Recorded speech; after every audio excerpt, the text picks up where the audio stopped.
Este tema es parte un poco del el derecho internacional, del derecho eh, de otros países, sobre todo el europeo.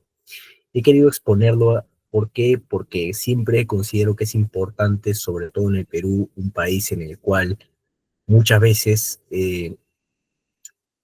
sobre todo mis colegas civilistas sabrán que el tema de un testamento no es muy usado, sino que muchas veces surge la figura de la sucesión intestada y toda la problemática que surge en base a la sucesión intestada, ¿no? Los herederos y todo eso. Y sobre todo en el aspecto tributario, pues en el Perú no, la regulación es muy vaga y no muchos aspectos están enteramente regulados respecto a las ganancias de capital, por ejemplo, que se pueden recibir en base a sucesiones o donaciones en el Perú o incrementos patrimoniales, ¿no? Sí lo existe en España, ¿no? Existe por eso este impuesto. Existe también en otros países europeos y hay proyectos legislativos también en Latinoamérica para aplicarse en el futuro. Bueno, comienzo. Primero quiero comenzar con la normativa aplicable. Bueno, pues, estimados colegas, la normativa aplicable en España, la ley, es la ley 29 de 1987, que es la ley del impuesto sobre sucesiones y donaciones. Su reglamento es el Real Decreto 1629 de 1991. Asimismo, tenemos la ley 22 del 2009, que se llama, por el que se regula el sistema de financiación de las comunidades autónomas de régimen común y ciudades con estatuto de autonomía, y se modifican determinadas normas tributarias. En sencillo, esta última norma eh, da la facultad para las comunidades autónomas de poder regular ciertos aspectos normativos de la norma e inclusive aplicar las tarifas que cada comunidad autónoma establezca. Y bueno, también la normativa aplicable, como ya lo mencioné un poco, son las normativas autonómicas. Adicionalmente a esto, estimados colegas, quiero compartirles cuando salió la ley en el año 87. Esta ley en ese entonces señaló, dentro de su exposición de motivos, 7 reformas importantes que surgieron a partir de esta ley. La primera la primera reforma es que con esta ley habría mayor precisión del hecho imponible. La segunda reforma es que la configuración del sujeto, habría una configuración del sujeto pasivo, el cual sería la persona física o la persona natural. Para los que no sepan, en España a las personas naturales se les conoce como personas físicas. La tercera reforma sería el criterio de residencia en el ámbito territorial. ¿Esto por qué? Porque anteriormente, con una norma anterior en España, no se configuraba para este impuesto el criterio de residencia, sino se consideraba el criterio de nacionalidad, que hoy en día no es muy usado en varios aspectos tributarios en el mundo, sino que es usado el criterio de residencia. La cuarta reforma es la supresión de varias exenciones. Con esta ley prácticamente o muy pocas exenciones. Exenciones vendría a ser lo que en el Perú conocemos como exoneraciones. Si capaz se confunden un poco, ¿vale? La quinta reforma es la obligación de consignar el valor real de los bienes, reservando la facultad de la administración de la comprobación posterior.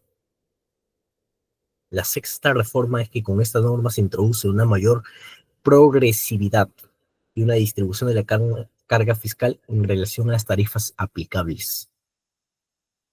Y la séptima y última reforma está relacionada a que con esta ley se crea un capítulo exclusivo dedicado a la gestión del impuesto, es decir, dedicado a la liquidación y al pago de este. La naturaleza del impuesto.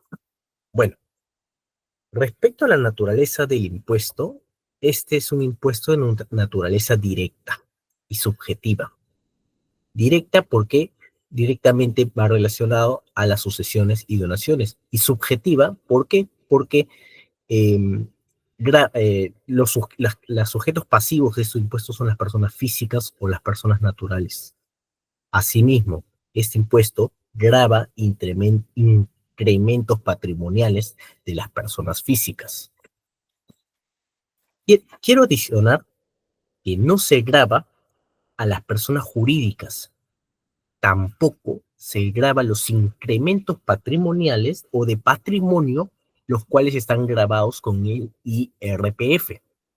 Se preguntarán, ¿qué es el IRPF?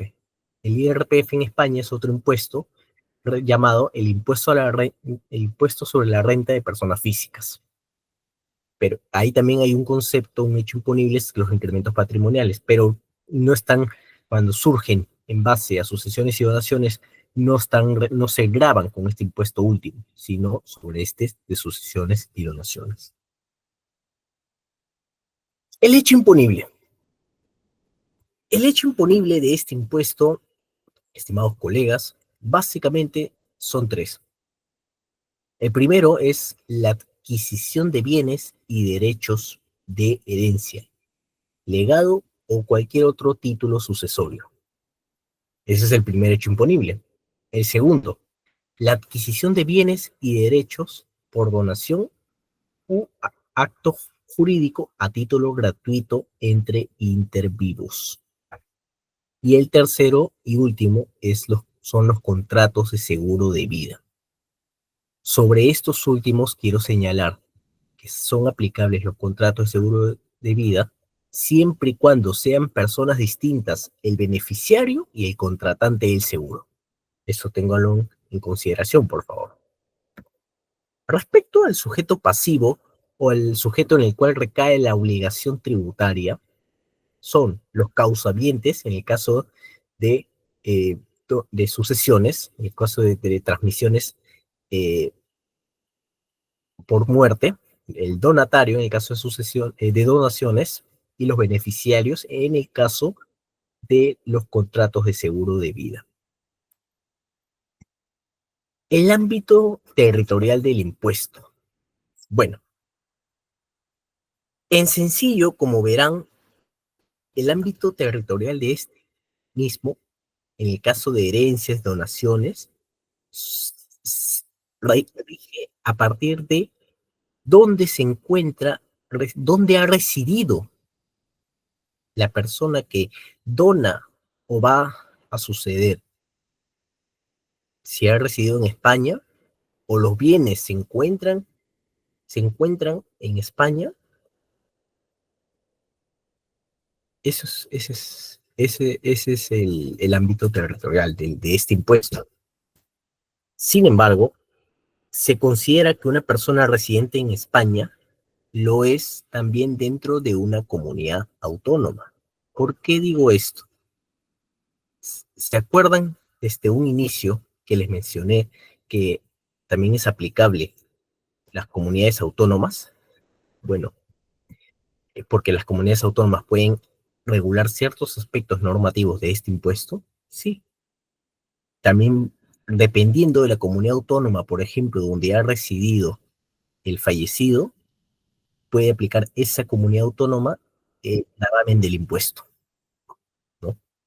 Quiero adicionarles que el tiempo de donde ha residido antes de fallecer son los 5 años anteriores al fallecimiento. Si no es posible determinar mediante ese plazo donde haya tenido su principal centro de intereses o donde lo haya declarado en el IRPF, en el Impuesto sobre la Renta de Personas Físicas. Les comparto un cuadro relacionado a la obligación personal de contribuir en el caso de adquisiciones mortis causa. En sencillo, lo que les estoy diciendo es, en el caso que el residente, el causante no, sea residente en España o no en España. O no sea residente, perdón, en España. ¿Qué norma se debe aplicar la norma de la comunidad autónoma, la norma estatal de España. ¿Qué norma? Vemos, por ejemplo, que en el caso que el causante sea residente en España, se aplica la norma de la comunidad autónoma donde éste ha residido. Pero si no ha sido residente en España y ha sido residente en cualquier otro país de la comunidad autónoma, hay, surge la opción de escoger entre la norma autonómica o la norma estatal. Sin embargo, si el residente ha residido en cualquier otra parte del mundo fuera de España, fuera de la Comunidad Europea, se aplica obligatoriamente la normativa estatal. En el caso de donaciones y la obligación personal de contribuir, cuando el inmueble está situado en España, se aplica la norma autonómica. Y si en el caso del inmueble no esté situado en España, en el caso de donaciones de inmuebles, si el inmueble está ubicado en un país de la Comunidad Europea, nuevamente surge la opción entre la normativa autonómica y la normativa estatal. Pero si el inmueble no está ubicado en la Comunidad Europea, se aplica la normativa estatal. Mientras que en el caso de donaciones de otro tipo de bienes muebles, por ejemplo, ya no inmuebles, se aplica la normativa autonómica. Ahora veamos la obligación real de contribuir en el caso de adquisiciones mortis causa, por fallecimiento. En el caso que el causante sea residente en España y sea contribuyente contribuyente residente en la Comunidad Europea, nuevamente está la opción de aplicar la normativa autonómica o la normativa estatal. Mientras que si es contribuyente que ha residido en cualquier otra parte del mundo, se aplica la normativa estatal.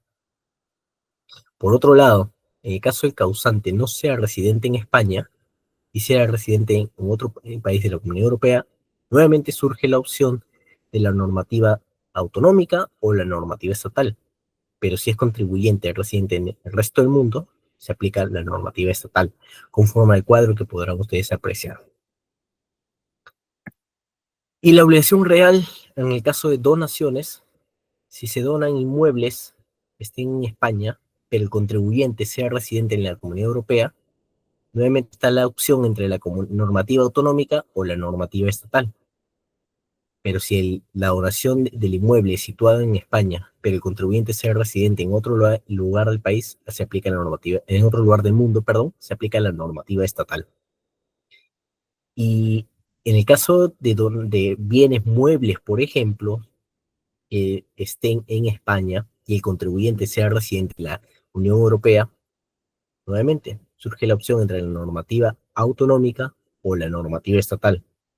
Pero si son bienes ubicados en España, pero el contribuyente sea residente en cualquier otra parte del mundo, se aplica la normativa estatal. Ténganlo en consideración, por favor. Ahora, estimados colegas, podrán ustedes apreciar el esquema de liquidación en las sucesiones y acá tienen el esquema de liquidación en las donaciones. ¿Qué son los esquemas de liquidaciones? Bueno, es la forma de calcular el impuesto propiamente, ¿no? Es de cómo se calcula estos impuestos.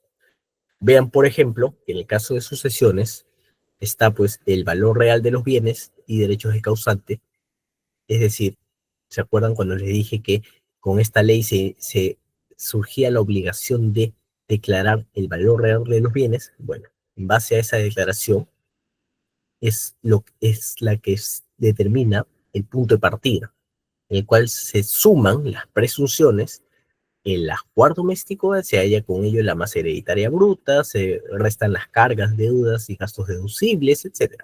Lo vamos a ver un poco más adelante, ¿no? Para que al final se aplique la cuota íntegra. Vemos que acá hay pues ciertos aspectos como un poco confusos, pero en suma es sencillo. Lo mismo en el caso de las donaciones.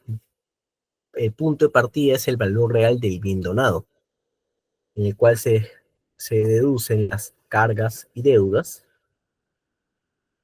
¿no? Sale la base imponible y al final se multiplica por el coeficiente multiplicador, lo cual determina la cuota tributaria.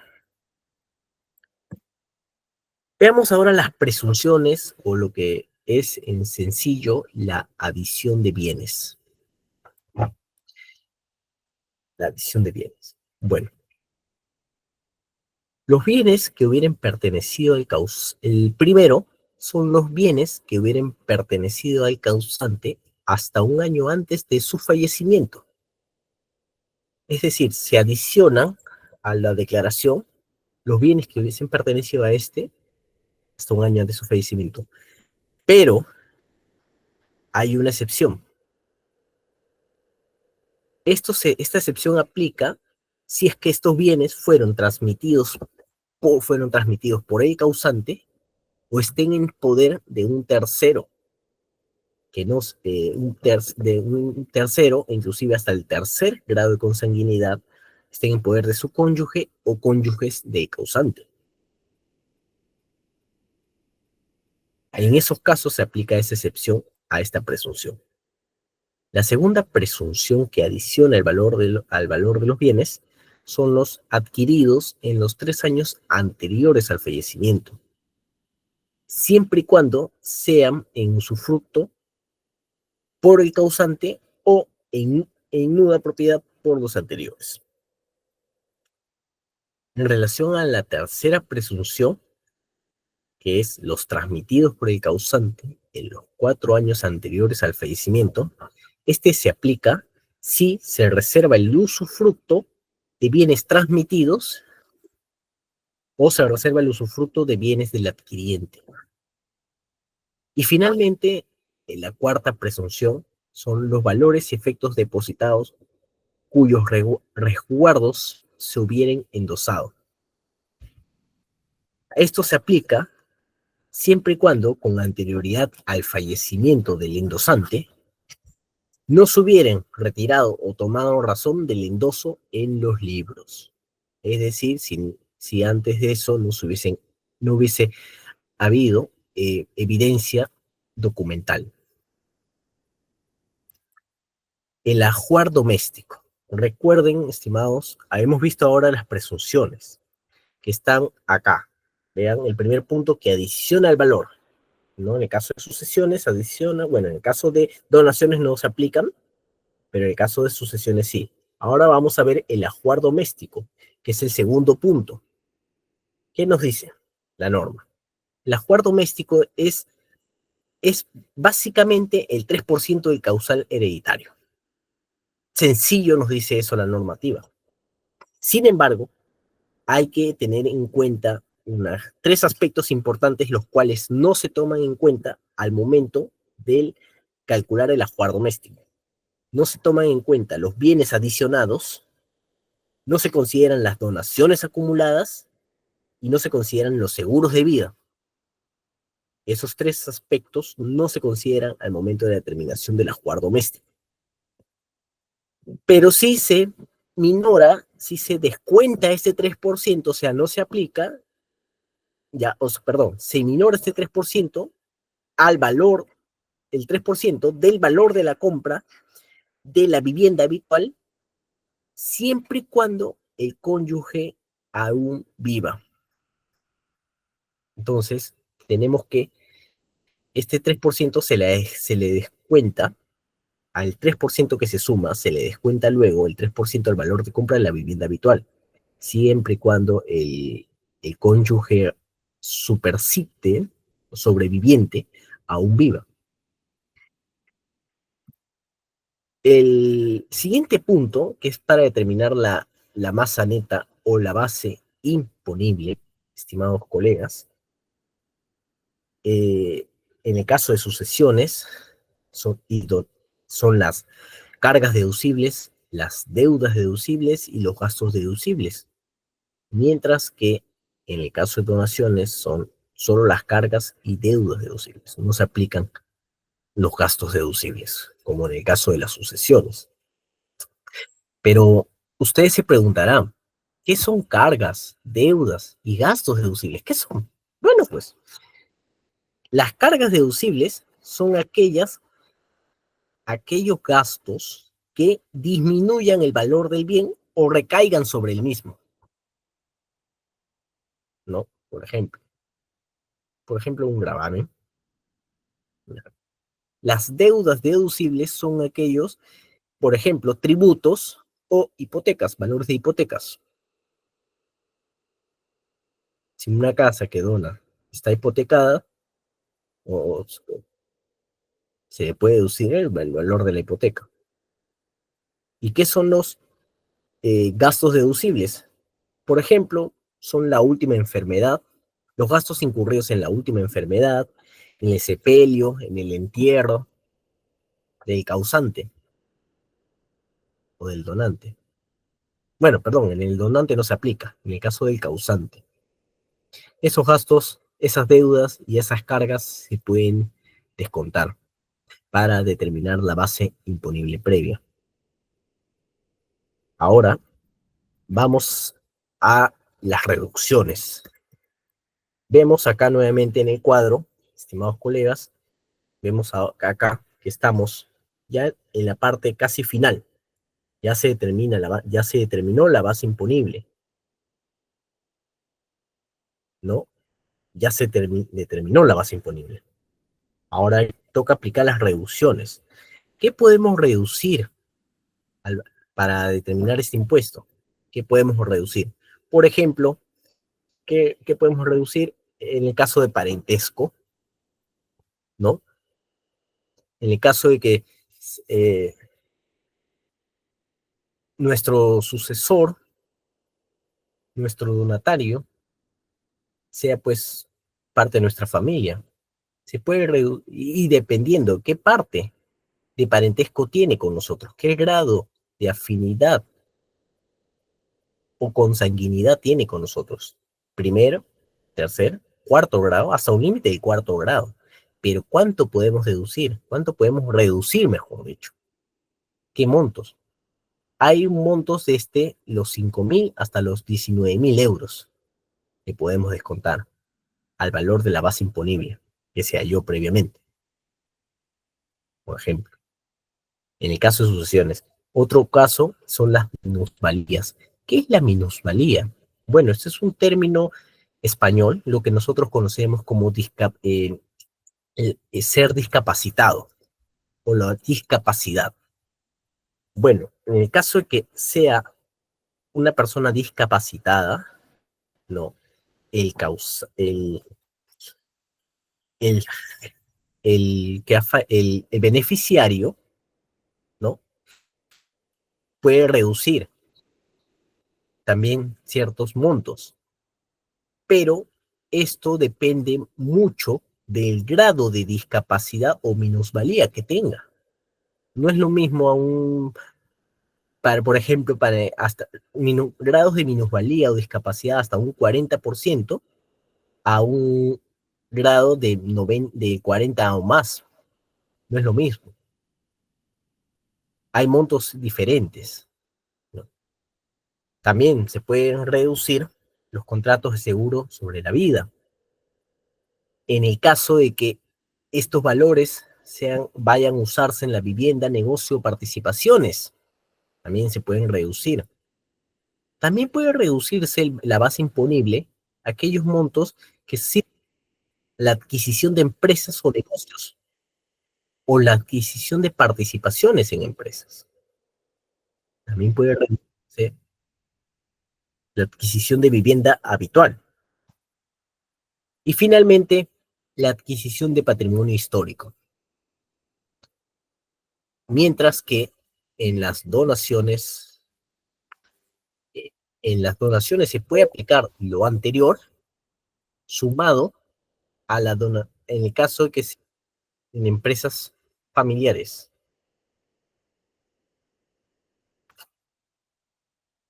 En caso sea el valor se use en una empresa familiar. Ahora, quiero resaltar, estimados colegas, que en estos casos hay límites que establece la norma. Límites variados y diferentes, que no los he puesto porque sería un poco confuso para ustedes, pero que quería explicarles el meollo del asunto en el caso de las reducciones aplicables en las sucesiones y en las donaciones. Y bueno, estimados colegas, con esto he podido terminar el primer tema de esta noche relacionado al impuesto sobre sucesiones y donaciones en España. Espero que haya sido este tema de vuestro agrado, que les haya gustado, les haya parecido interesante, capaz por, pueda surgirles alguna idea de tesis, no sé, una investigación sobre esos temas, una posible aplicación en el Perú. Sí, porque como les he mencionado anteriormente, el Perú en temas de sucesiones y donaciones y transmisiones, mortis causa o entre vivos, no hay mucho avance, no hay mucha doctrina en ese aspecto, puede parecerles interesante este caso traído a ustedes hoy en día de derecho comparado. Les va a parecer muy interesante este segundo tema. ¿Por qué? Porque eh, es un tema, bueno, me confirman si lo pueden ver. Vale. El segundo tema lo denomino como aproximación general al mercado de valores en el Perú. ¿Por qué digo que este tema segundo es importante y seguramente de mucho interés de varias personas?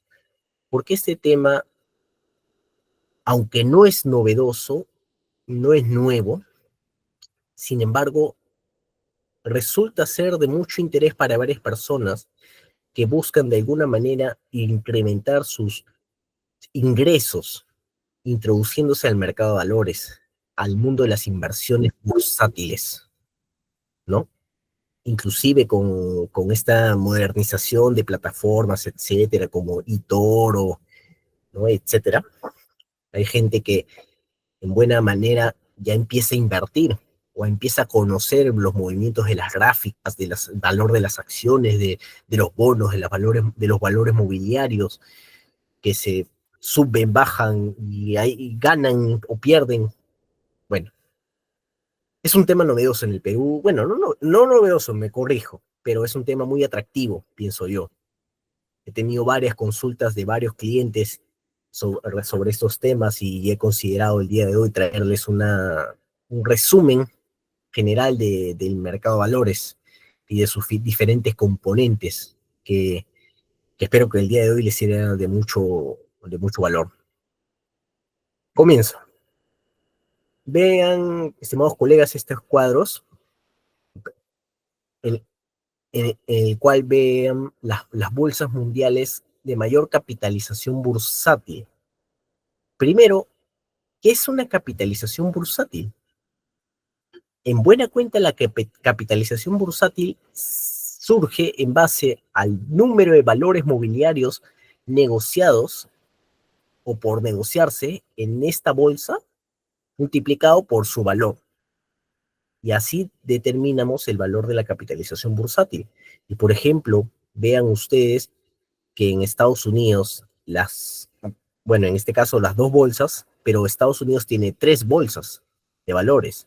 La de Nueva York, la Nasdaq, y hay otra que ahorita no he ido el nombre, perdón, ¿no?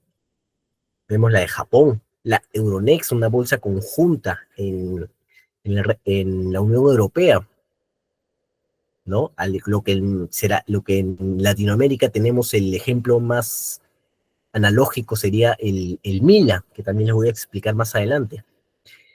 En China tienen tres bolsas también.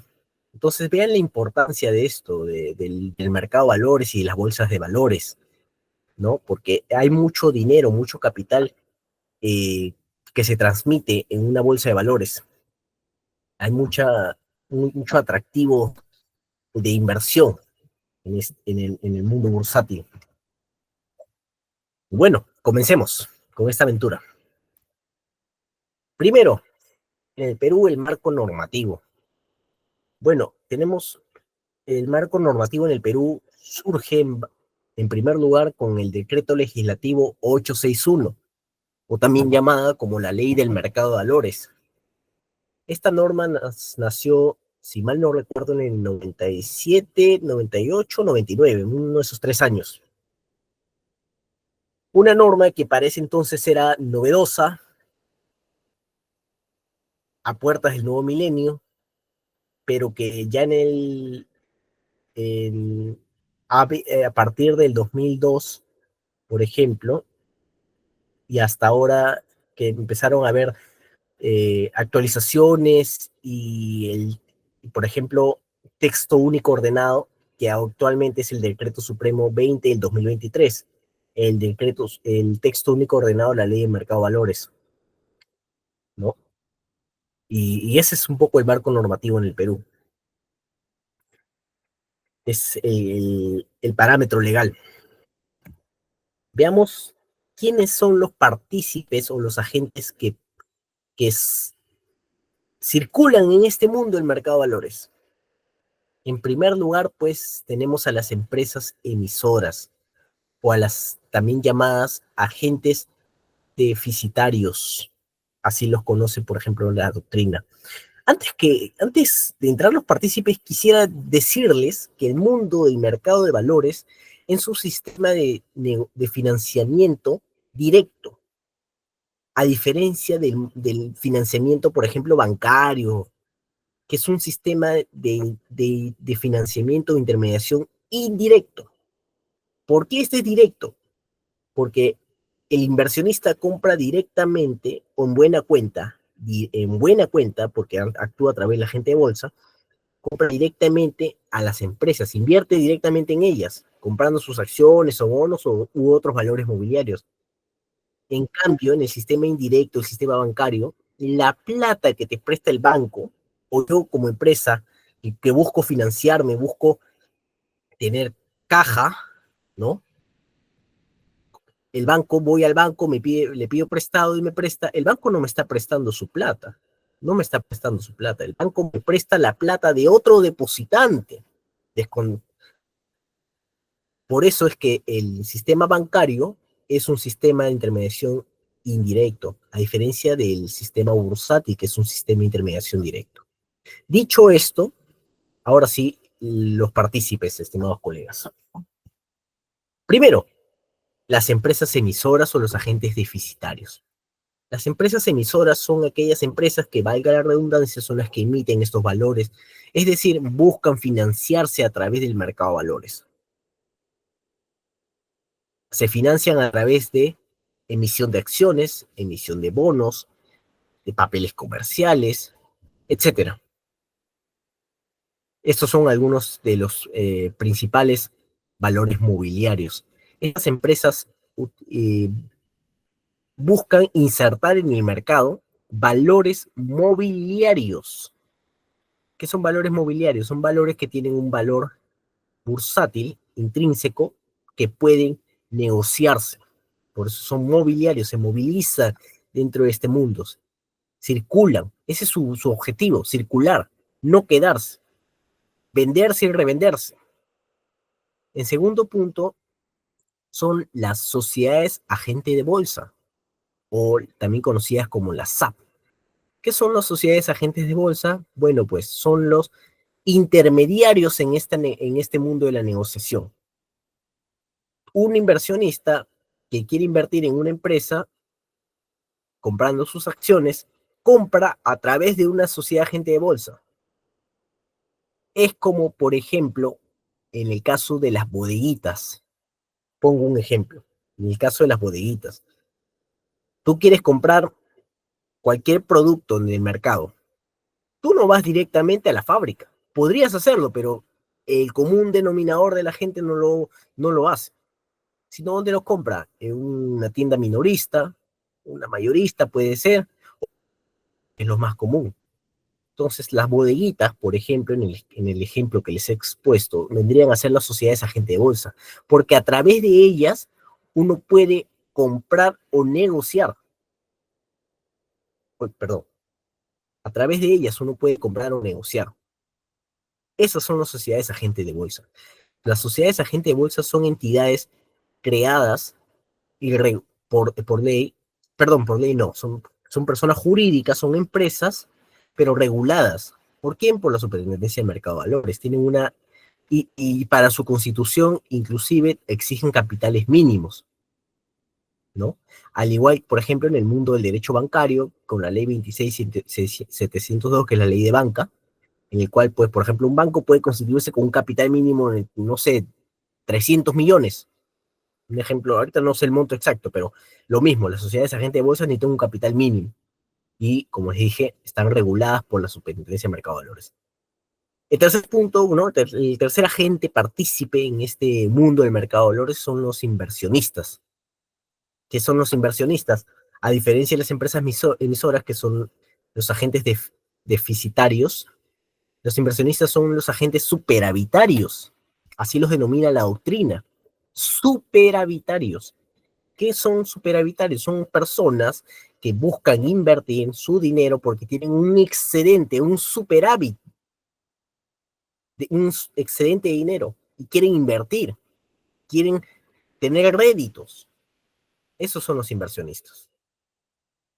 La Superintendencia del Mercado de Valores, que es el órgano regulador del mercado de valores, lo que también, por ejemplo, en el mundo bancario se vendría a ser la SBS o la Superintendencia de Banca y Seguros, en el mundo bursátil es la Superintendencia del Mercado de Valores. Lo que antes se conocía como la CONACEP, la Comisión Nacional de Seguridad de Valores, ahora es la Superintendencia del Mercado de Valores. Han cambiado de denominación nada más. Pero encontramos, si por ejemplo uno revisa en internet, nomás pone ley mercado de valores, va a encontrar que había muchas referencias o muchas normas actuales, inclusive sí tienen la denominación de CONACEF. ¿Por qué? Porque fueron dadas cuando se llamaba CONACEF, pero aún son aplicables. Ya normas más actuales emitidas por una institución tienen el rubro de las rúbricas de SMB. Cavalli, que es la institución de compensación y liquidación de valores, que en el mundo tributario Cavalli vendría a ser, por ejemplo, un agente de retención. En el caso que el inversionista sea una persona natural, no, domiciliado o no domiciliado, en el caso que la empresa o persona jurídica sea no domiciliado. Cavalli es la institución o persona jurídica mediante la cual se pagan o se dan las órdenes para el tema relacionado al movimiento dinerario del mercado de valores. Y, ¿no?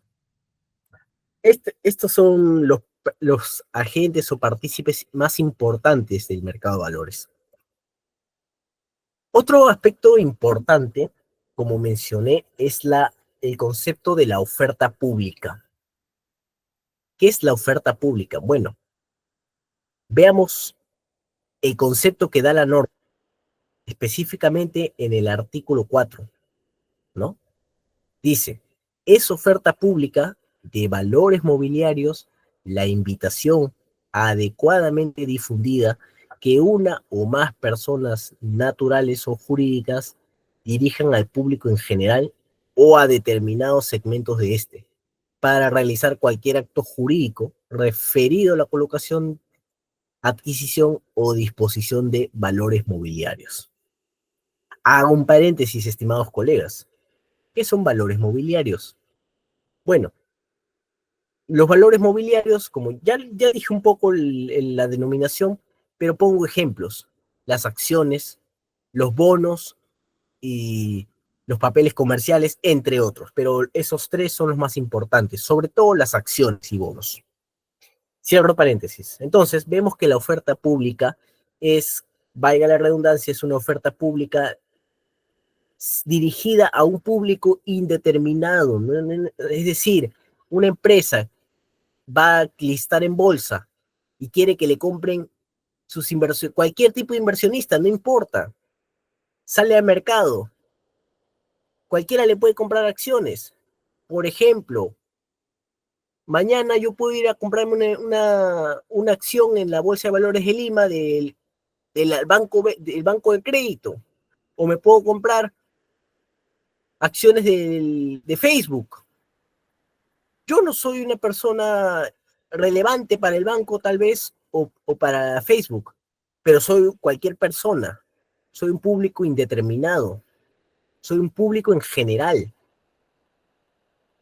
o determinados segmentos de este. Por ejemplo, eh, cualquier persona de Perú, cualquier persona de Chile, de Estados Unidos puede comprar. Cualquier persona. Es público. Ese es el concepto de oferta pública. Los valores mobiliarios se negocian sin límite ni restricción alguna. Muy por el contrario, el concepto de oferta privada, que es que para que sea una oferta pública, oferta privada de valores mobiliarios, tiene que cumplir tres requisitos importantes. Y la definición la encontramos en el artículo 5 de la Ley del Mercado de Valores, que a la literalidad les cito: es privada la oferta de valores mobiliarios no comprendidas en el artículo anterior. Sin perjuicio de ello, se consideran ofertas privadas las siguientes. A. La oferta dirigida exclusivamente a inversionistas institucionales. Los valores mobiliarios adquiridos por estos inversionistas no pueden ser transferidos a terceros, salvo que lo hagan a otro inversionista institucional o se inscriba el valor previamente en el registro público del mercado de valores. B. La oferta de valores mobiliarios cuyo valor nominal o colocación unitario más bajo sea igual o superior a 250.000 soles. En este caso, los valores no pueden ser transferidos por el adquiriente original a terceros con valores nominales o precios de colocación inferiores, y aquellas que establezca la SBB. Bueno, voy a explicar un poco los dos primeros. Es oferta privada la dirigida a inversionistas institucionales. ¿Qué son los inversionistas institucionales? Bueno, en buena cuenta son, por ejemplo, fondos colectivos, fondos mutuos, ¿no? Fondos de negociación colectiva. Son inversionistas que entran al mercado de valores para comprar valores mobiliarios y gestionarlos, pero ya nacen como tal, como fondos. Por ejemplo, las AFP son inversionistas institucionales, porque son instituciones que se han constituido, nacen, y su rubro principal es eso: negociar y vivir de los réditos de los valores mobiliarios en el mundo bursátil. Esos son inversionistas institucionales. Entonces, cuando la oferta es dirigida a inversionistas institucionales, esos valores mobiliarios están comprendidos dentro de la oferta privada. El segundo aspecto es cuando el valor mobiliario el valor unitario nominal del valor mobiliario sea 250.000 soles o más. Es decir, por ejemplo, si yo pongo una acción, yo, mi empresa, salgo al mercado y digo, mi acción va a costar 250.000 y un sol, o 250.000 soles. ¿Quién va a comprarlo? ¿Quién va a poder comprar esa acción? Muy pocos, ¿no? Muy pocos. Es una oferta dirigida. La doctrina denomina este literal B como una oferta dirigida, ¿no? También lo denomina la oferta privada, una oferta dirigida, una oferta con nombre. ¿Por qué? Porque ya se busca que cierto segmento de inversionistas compren o adquieran estos valores, ¿no? Estos valores mobiliarios. Y las terceras, bueno, aquellos que la misma norma, el agente regulador, los establezca como tal, dentro de sus facultades de vigilancia y supervisión. Ahora, veamos cuáles son los principios del mercado de valores. El primer principio es el principio de transparencia. El principio de transparencia significa que dentro del mercado de valores, la información que surja o relacionada a los valores mobiliarios, la información de las empresas, de las empresas emisoras o de los inversionistas, todo debe estar al alcance de todos, debe ser público, debe ser visible, transparente. Por ejemplo, Volcan saca acciones. Puedo entrar y ver cuántas acciones son, cuánto cuestan.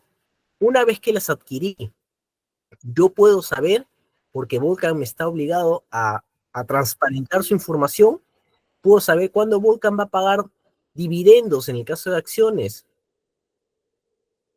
cuándo va a pagar la tasa cupón en el caso de bonos, ¿no? Que es el rédito, en el caso de bonos. Entonces, toda la información debe ser transparente, debe estar al alcance de los inversionistas y de otras empresas o emisoras. El principio de protección al inversionista, el segundo principio importante en el mercado de valores, es que el inversionista tiene una gran protección y esto surge en función al trabajo del agente regulador, en este caso la Superintendencia del Mercado de Valores, la SMB. Protege al inversionista, busca su protección. El principio de igualdad, ¿qué significa? El principio de igualdad significa que entre los agentes partícipes del mercado de valores, todos deben tener un trato igualitario. Una empresa emisora, por ejemplo, no puede tratar a ciertos inversionistas, ciertos accionistas de una manera y a otros accionistas de otra manera. No, no puede perjudicar, discriminar. No, tiene que tratarlos de igual manera. Ahora, esto no significa que el trato sea distinto en función al tipo de valor mobiliario, dependiendo.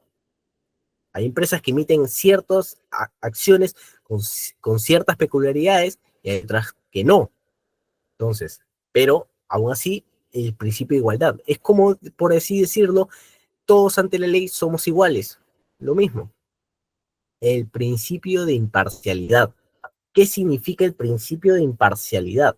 El principio de imparcialidad está relacionado al trabajo de la Superintendencia de Mercado de Valores o del agente regulador, que debe ser imparcial, no debe preferir a uno u a otro.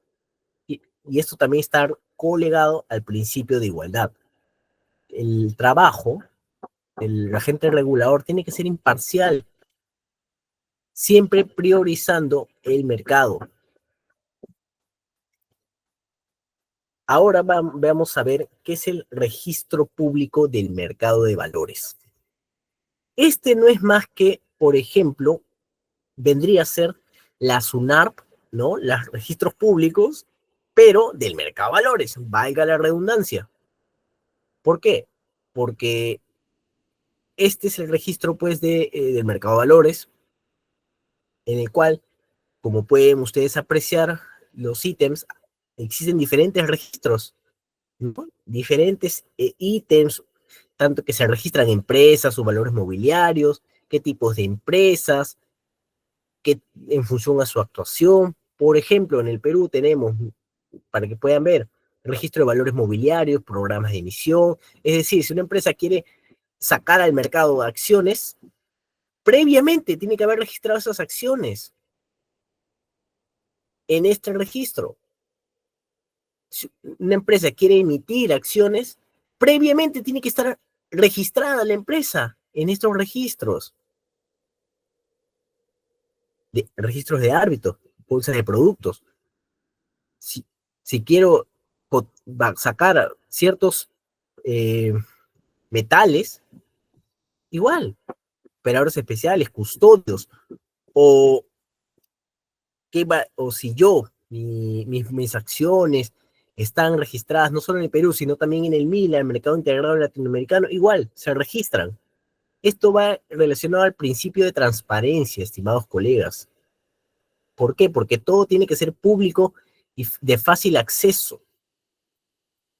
Al igual que si yo quiero comprarle a un tercero su casa, por ejemplo, y yo como acredito que él es dueño de esa casa, me voy a registros públicos, me voy a la SUNARP, pido la copia literal del inmueble y me sale, Pepito es dueño de esa casa. Igual de acá, yo como inversionista, si yo como sé si esta empresa es la que dice ser o los valores que dicen sacar son los que son, tienen un respaldo legal, bueno, puedo ir al registro y ver si estas acciones están registradas, si la empresa está registrada como empresa emisora. Puedo hacerlo. Esos son los registros públicos relacionados al principio de transparencia del mercado de valores. Veamos ahora, estimados colegas, la clasificación del mercado de valores. Pueden ver ustedes, por ejemplo, mercado primario, mercado secundario, mercado terciario, la Bolsa de Valores de Lima, mercado alternativo de valores, mercados transbursátiles. Ustedes se preguntarán, una mezcolanza totalmente confusa. Puede ser, pero no. Es más sencillo de lo que creen. ¿Qué es el mercado primario? El mercado primario es, en sencillo, cuando una empresa quiere cotizar acciones y va a hacer su primera emisión, o sea, valores que no han sido ya negociados, sino que van a negociarse, se negocian en el mercado primario. Si yo compro acciones de Facebook y le compro directamente a Facebook, lo compro en el mercado primario. Muy por el contrario, si yo compro acciones de Facebook, pero no les compro a Facebook, sino pues le compro a Pepito o a Juanito, que compró acciones también de Facebook, pero yo quiero sus acciones y yo le compro a Juanito, las compro en el mercado secundario. Es el mercado en el cual se negocian valores mobiliarios ya negociados o ya puestos a negociación previamente en el mercado primario. Ahora, ¿qué es el mercado terciario? Esta es una clasificación especial, ya que muchos autores consideran que el mercado terciario no debería ni existir, y otros que no existe, que simplemente es una denominación doctrinaria. Pero para muchos autores el mercado terciario es el mercado de los inversionistas institucionales. Inclusive tenemos un autor, José Taglia, que dice que, por ejemplo, en Estados Unidos, cuando hay operaciones fuera de bolsa o fuera de un mecanismo centralizado de negociación, estamos hablando del mercado terciario. Pero lo que la gran mayoría de autores coinciden es que el mercado terciario es el mercado que ya está subsumido en los dos mercados anteriores. Por lo tanto, no debería existir esta clasificación de mercado terciario, pero existe, ¿no? ¿No? ¿Por qué? Porque un inversionista institucional puede comprar acciones en bolsa, por ejemplo, al mismo Facebook, o otros inversionistas institucionales. Entonces, pues, está ya subsumido la operación primaria o subsumida la operación secundaria. Ahora, ¿qué es la bolsa de valores? O en este caso, la bolsa de valores de Lima. Bueno, quiero hacer un poco de historia en el Perú. La Bolsa de Valores de Lima en el Perú es la principal bolsa el principal lugar de negociación de valores mobiliarios en el país. Pero sin embargo, en el pasado habían otros. Por ejemplo, no sé si ustedes han sabido que había una Bolsa de Valores de Arequipa. También creo que había una en Tacna y Piura. Pero estas se han juntado para formar la Bolsa de Valores de Lima, que es la principal bolsa de valores en el país. ¿Y qué es una bolsa de valores? Es una persona jurídica, es una empresa que proporciona la plataforma, proporciona la infraestructura de negociación de los valores mobiliarios. Tal es así que, por ejemplo, uno ingresa en Google, pone Bolsa de Valores de Lima y te va a salir diariamente los valores negociados en el día, su cotización de los valores, etcétera. O sea, te proporciona la información, te da acceso a esa información porque es una plataforma para ello, ¿no? ¿Qué es el mercado alternativo de valores? Bueno, el mercado alternativo de valores en el Perú y en el mundo, porque no es un tema nuevo en el país, es un mercado que es propiamente una bolsa de valores, pero direccionado a empresas más pequeñas, de menor tamaño. Pero en el caso peruano, el mercado, el MAP, ¿no? MAP, está dentro de la Bolsa de Valores de Lima, pero el MAP está relacionado a empresas pequeñas.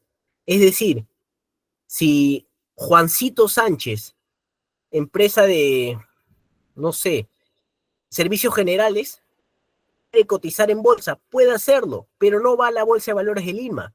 ¿Por qué? Porque ahí se encuentra con las grandes, con Volcan, se encuentra con el Banco de Crédito, etcétera. No, pero va al MAP, ahí negocia sus valores mobiliarios, ahí los vende, ahí busca inversionistas, en el mercado alternativo de valores. No es novedoso, en el mundo también hay. Inclusive en muchos países es el mercado de mayor negociación, inclusive a las bolsas principales. Ahora, ¿un país puede tener varias bolsas? Sí. En el caso de Estados Unidos tiene 3 bolsas. China también tiene 3. Varios países tienen más de una bolsa. Japón tiene 2. Varios países tienen más de una bolsa. ¿No? ¿Qué es una bolsa? Es una agrupación también de empresas del mercado de valores. Por eso que la Bolsa de Valores de Lima reúne a las principales empresas que cotizan en el mercado de valores. En cambio, el mercado alternativo de valores reúne a las principales pequeñas. Bueno, principales también porque tienen que llegar a cierto nivel regulatorio, sobre todo, para poder cotizar en bolsa, ¿no? No es tan sencillo. Y finalmente, los mercados extrabursátiles. ¿Qué son los mercados extrabursátiles? De acuerdo a la doctrina, son los mercados en el cual se dan las operaciones fuera de rueda de bolsa, ¿no? O fuera de un mecanismo centralizado de negociación. Y bueno, hay autores que definen que hay bolsas extrabursátiles organizadas y no organizadas. Por ejemplo, un ejemplo de una bolsa extrabursátil organizada son las bolsas de productos. ¿Dónde se ve la cotización del cobre, del zinc, del oro? ¿En la bolsa de valores? Sí, pero específicamente en la bolsa de productos. No es que negocie una acción del oro, no. Compro oro o veo la cotización, pero en la bolsa de productos, no en la bolsa de valores. Ese es un ejemplo de mercado extrabursátil organizado. También hay no organizados, ¿no? Pero son muy pocos. Casi, casi no hay, diría yo. Pero doctrinariamente existe. Ahora, ¿qué es el MILA? El Mercado Integrado Latinoamericano. El MILA es la unión de, de 4 bolsas en este continente latinoamericano importantes. Sin embargo, nació con solo 3. En el año, por allá en el 2008-2009, surgió el MILA. Solo en ese entonces nació con la Bolsa de Valores de Lima, la Bolsa de Valores de Colombia y la Bolsa de Comercio de Santiago. Ya en el 2011-2012 se unió la Bolsa de Valores, la Bolsa Mexicana de Valores, que es muy bonita, por cierto. Está en la avenida Paseo de la Reforma, ahí en Ciudad de México, cerca al arco de la Revolución. ¿No? El MILA es, en buena cuenta, un mercado integrado que permite, por ejemplo, yo puedo comprar acciones de una empresa chilena sin necesidad de estar en Chile, sin necesidad de sin necesidad de ir a Chile, no, desde el Perú puedo comprar, de una empresa mexicana puedo comprar, de colombiana también, lo mismo, una empresa colombiana puede vender sus acciones acá a través del MILA, eso significa el MILA, es una integración bursátil. ¿Saben ustedes que la bolsa brasileña es la bolsa más grande? Sí, en Latinoamérica, la bolsa más grande, la de mayor cotización bursátil. Pero ¿saben quién le sigue? No es alguno de estos valores, sí, le siguen los 4, ¿no? Pero antes que ellos está el MILA propiamente. O sea, el MILA como bolsa, como una bolsa sola, contiene el segundo tamaño en valor de cotización bursátil en Latinoamérica. Entonces, esa es la importancia del MILA. Ese es el MILA. Ahora, ya para finalizar, el riesgo país. En sencillo, el riesgo país es un valor o una clasificación que dan las principales empresas clasificadoras en el mundo. En este caso tenemos a Moody's, Fitch and Standard Poor's, ¿no? SIP, que dan a cada país para determinar su nivel de riesgo, sobre todo al inversionista. No sé si ustedes han podido escuchar que el Perú ha bajado su clasificación, sobre todo con estos últimos gobiernos y estos desbalances políticos. Pero anteriormente teníamos un buen nivel. Vemos, por ejemplo, un alto grado de inversión, grado alto medio, etcétera. Eso determina si el país es rentable o no, o le dice a un inversionista extranjero, le dice, ¿puedes o no puedes invertir en ese país? En sencillo es eso. Hay riesgo de que tu inversión al estanco, o no hay riesgo. Venezuela, por ejemplo, está en la clasificación C o D en muchos casos. Invertir en Venezuela es muy peligroso hoy en día, ¿no? ¿Qué empresa no quisiera o qué inversionista no quisiera invertir en Chile, invertir en Colombia, invertir en México? O viceversa, ¿qué mexicano o qué chileno, qué colombiano, qué argentino, qué brasileño no le gustaría invertir en Perú? Sí le gustaría, pero ve que el Perú tiene un nivel alto de riesgo, entonces eso los contrae un poco. Pero eso en buena cuenta es el riesgo país. Es una escala que clasifica a los países en función al riesgo.